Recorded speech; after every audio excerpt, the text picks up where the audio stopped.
guys, welcome or welcome back to my channel. So today in this video lecture I'll be discussing with you a very nice short story written by यूडोरो वेल्टी. यूडोरो वेल्टी का जन्म हुआ था 13 अप्रैल 1909 में और उनका death हुआ था 23 जुलाई 2001 में.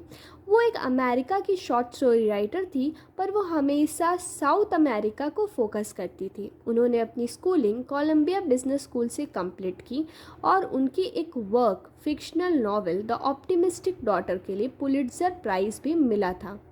अब आ जाते हैं स्टोरी पे और टाइटल पे. अ वॉन पाथ मतलब एक ऐसा रास्ता जिसके अंत में पता चले कि वो रास्ता शुरू क्यों हुआ था. अब ये स्टोरी सेट किया जाता है 1941 में और इस स्टोरी की मेन प्रोटैगनिस्ट होती है फोनिक्स जैक्सन. फोनिक्स जैक्सन अपने घर से, जो कि विलेज था, विलेज से जाती है, एक सफ़र तय करती है टाउन की तरफ. क्यों जाती है इसका जवाब हमें स्टोरी के एंड में पता चलता है. वो जाती है ताकि अपने जो बेटे हैं, अपने जो ग्रैंड सन है, उसको बचा सके. वो इल होता है, वो बीमार होता है, इसीलिए उसे ये सफ़र तय करना पड़ता है. तो इस स्टोरी में हमें यही देखना है कि उसके सफ़र में उसके साथ क्या क्या हो जाता है. फोनिक्स जैक्सन एक बूढ़ी औरत होती है, एक एल्डर लेडी होती है जो कि बहुत ही ज़्यादा डार्क स्किन की होती है. ये स्टोरी सेट किया गया है दिसंबर में. दिसंबर की ठंड मौसम में फोनिक्स जैक्सन अपने घर से निकल जाती है और उसके बाद बहुत ही ज़्यादा ठंड में उसे बैलेंस बनाना पड़ता है और उस बैलेंस के लिए वो एक पतली लंबी डंडी रखती है जो उसे बैलेंस बनाने में मदद भी करता है और साथ ही साथ जब कोई जंगली जानवर आ जाए तो उनसे बचने में भी उनकी हेल्प करता है. तो इस तरीके से वो अपने मोटिवेशन और अपने डिटरमाइन नेचर के साथ आगे बढ़ने लग जाती है. वो बहुत ही ज़्यादा मोटिवेट दिखाई जाती है कि उसे अपने डेस्टिनेशन में पहुंचने का बहुत ज़्यादा शौक़ है. अब आगे हमें पता चलता है कि फोनिक्स जैक्सन अपने आप से, अपने मन के अंतरात्मा से भगवान से जुड़ी हुई है और वो जो सिटी की तरफ बढ़ रही है तो उनको रास्ता तक नहीं पता है कि उन्हें सिटी की तरफ पहुंचना कैसे है. तो उन्हें ऐसा लगता है कि वो जिस भी डायरेक्शन में जाएगी भगवान उसे सही डायरेक्शन दिखा देंगे. इसी होप के साथ वो आगे बढ़ती चली जा रही थी और भगवान पे पूरा फेथ रख रही थी. आगे बढ़ते बढ़ते उन्हें बहुत सारी डेंजर्स का सामना करना पड़ता है, पर भगवान उन्हें हर बार वो बस तो जा रही थी, पर हद तो तब हो जाती जब वो आंखें बंद करके एक रिवर को क्रॉस कर लेती है. उन्हें बहुत डर लग रहा था, पर वो आंखें बंद करती है, प्रेयर करती है और वो रिवर को आराम से क्रॉस कर लेती है. फिर आगे उन्हें सामना करता है एक बॉब्ड वायर से, बहुत ही खतरनाक वायर से. उनसे भी वो बच जाती है. फिर पता नहीं अचानक से कैसे एक काला कुत्ता आ जाता है जिससे वो थोड़ा डर तो जाती है, पर फिर भी उससे वो बच ही जाती है. आगे बढ़ते बढ़ते हम देखते हैं कि वो एक गड्ढे पे गिर जाती है. गड्ढे में गिरने के बाद वो बहुत ज़्यादा आवाज़ करती है कि मुझे बचा लो, मुझे बचा लो, पर काफ़ी देर तक वहाँ कोई आता जाता नहीं है क्योंकि एक ठंड का मौसम था और वहाँ कोई आना जाना नहीं कर रहा था. इसीलिए वो बहुत चिल्लाती है कि मुझे बचा लिया जाए, मुझे बचा लिया जाए. वहीं से थोड़ी देर बाद एक हंटर क्रॉस करता है और हंटर को वो आवाज़ सुनाई देता है. हंटर उन्हें बचा लेता है और उन्हें उस डिग से निकाल लेता है. वो बहुत ही ज़्यादा खुश हो जाती है और बहुत ही ज़्यादा थैंकफुल हो जाती है कि वो बच गई. पर कहते हैं ना, जब कोई इंसान आपको बचा लेता है तो उसे वो खुद को ही भगवान समझने लग जाता है. इसीलिए वो हंटर उन औरत को, जिनका नाम है फोनिक्स, उनको बहुत ज़्यादा सजेशन देने लग जाता है और उन पे मजाक उड़ाने लग जाता है. उनको वो पोक कर लेता है और कहता है कि आप एक ओल्ड कलर्ड हो और तो और आप ऐसी एज में ऐसा दौड़ रहे हो जिसकी कोई ज़रूरत नहीं है. ओल्ड कलर्ड का मतलब ये कहना चाहता था वो कि आप एक बच्चे की तरह कर रहे हो कि एक बच्चा को अगर सांता क्लॉज देखने का मौका मिलेगा तो वो कभी नहीं छोड़ेगा.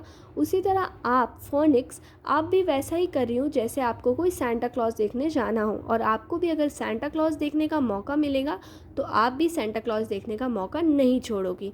ये सारी बातें सुनकर फोनिक्स को बुरा तो बहुत ज़्यादा लगता है, पर उन्हें पता है कि ये जो जर्नी वो कर रही है वो किस रीज़न से है. बहुत सारे लोग आते हैं आगे, जब वो बढ़ती है तो भी बहुत लोग आते हैं और उन्हें डोमिनेट करते हैं और ये कहते हैं कि ये जर्नी जो आप कर रही है बिल्कुल गलत है, ये आपको नहीं करना चाहिए। लोगों की कंसर्न से, लोगों की सजेशन से वो बहुत ज़्यादा परेशान होने लग जाती हैं। पर फिर वो अपने आप को कहती है कि उनका मेन मोटिवेशन और उनका मेन जो एम है वो सांता क्लॉज को देखना तो नहीं है, बल्कि अपने ही जो ग्रैंडसन है उन्हें बचाना है। उसकी इल हो गई है तबीयत, उन्हें सेव करना है। तो उसे बचाने के लिए वो आगे बढ़ जाती है और इन सारे लोगों का बकवास को सुनना बंद कर देती है। और उनकी डिग्निटी और ग्रैटिट्यूड से वो अपने फाइनल डेस्टिनेशन में आखिर में पहुंच ही जाती है, जो बहुत ही अच्छा टाउन होता है। टाउन में एक बहुत बड़ी बिल्डिंग होती है, उस बिल्डिंग में बहुत सारे रूम होते हैं और एक लंबा स्टेयर देखने को मिल जाता है। जब हमारी फोनिक्स उन लंबे स्टेयर्स को देखती है तो वो काफ़ी ज़्यादा थकान महसूस कर रही थी। उन्हें काफ़ी ज़्यादा बुरा लग रहा था कि आखिर मैं डेस्टिनेशन तक तो पहुंच गई, पर अभी भी डेस्टिनेशन बचा हुआ है। पर वो स्टेयर से भी नहीं घबराती है, वो उस स्टेयर में भी चढ़ जाती है और चढ़ते चढ़ते चढ़ते वो उस रूम तक पहुंच जाती है जहां उसे पहुंचना था। पर वो रूम को पहचानती कैसे है? रूम के ऊपर में एक गोल्डन कलर का डॉक्यूमेंट लटका होता है, तो उन्हें पता चल जाता है कि यहीं उन्हें जाना है। रूम में पहुंचते साथ ही उनके साथ भगवान भी खेल खेल देता है।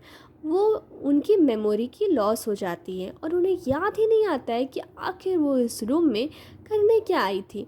फिर उन्हें एक नर्स बताती है और यहीं पर सस्पेंस ख़त्म होता है। नर्स उन्हें बता देती है कि आप यहाँ पे अपने ग्रैंडसन के लिए मेडिसिन लेने के लिए आई थी, और फोनिक्स अपने काम में कामयाब हो जाती हैं और वो मेडिसिन ले लेती हैं और नर्स को भी काफ़ी ज़्यादा हैप्पी फील करवाती हैं। उसे भी थैंकफुल हो उसको भी थैंक यू कहती है और वो वापस आके अपने ग्रैंडसन की जान बचा लेती है।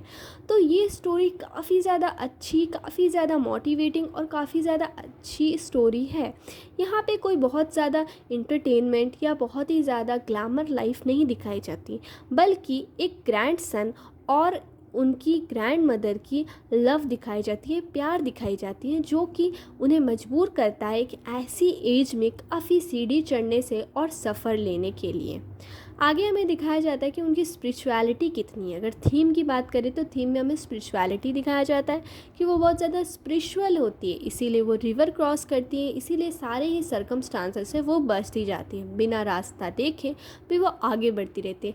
फिर हमें मोटिवेशन और पावर दिखाया गया है। मोटिवेशन और पावर इसलिए दिखाया गया है क्योंकि उन्हें इतनी सारी डोमिनेशन होती है उनके ऊपर, पर वो हार नहीं मानती है, वो फिर से खड़ी उठती है और वो सफ़र के लिए तैयार हो जाती है। आगे दिखाया जाता है कि एक एज को लेकर कभी भी किसी को कुछ भी नहीं बोलना जा सकता है। वो बहुत ही बूढ़ी औरत होती है, उन्हें लोग बहुत ज़्यादा डोमिनेट भी करते हैं, पर उनको अपना एज का पता होता है, पर अपने एज को वो आगे नहीं आने देती है, पर अपने विल पावर को स्ट्रॉन्ग कर लेती है। तो इसी के साथ स्टोरी एंड हो जाता है। तो आप अच्छे अच्छे थीम लिख सकते हैं, स्टोरी को अच्छे से समझ सकते हैं। एक बहुत अच्छी कहानी और मूवी की तरह मैंने समझाया है, तो आपको ये स्टोरी याद हो जाएगी एक ही बार में सुनने से। तो प्लीज़ मेरे चैनल को सब्सक्राइब करें, लाइक करें और कमेंट में मुझे बताएं कि और क्या क्या चीज़ पे आप वीडियो चाहते हो। क्या आप लिटरेरी क्रिटिसिज्म पे वीडियो चाहते हैं, या फिर कोई पोइट्री पे, या फिर कोई स्टोरी फिक्शन, जिस भी चीज़ पे आप वीडियो चाहते हैं जो यूट्यूब पर अवेलेबल नहीं है, आप प्लीज़ कमेंट करें। आपके कमेंट से ही मुझे मोटिवेशन मिलती है कि मैं और वीडियोज़ बनाती रहूँ। Thank you.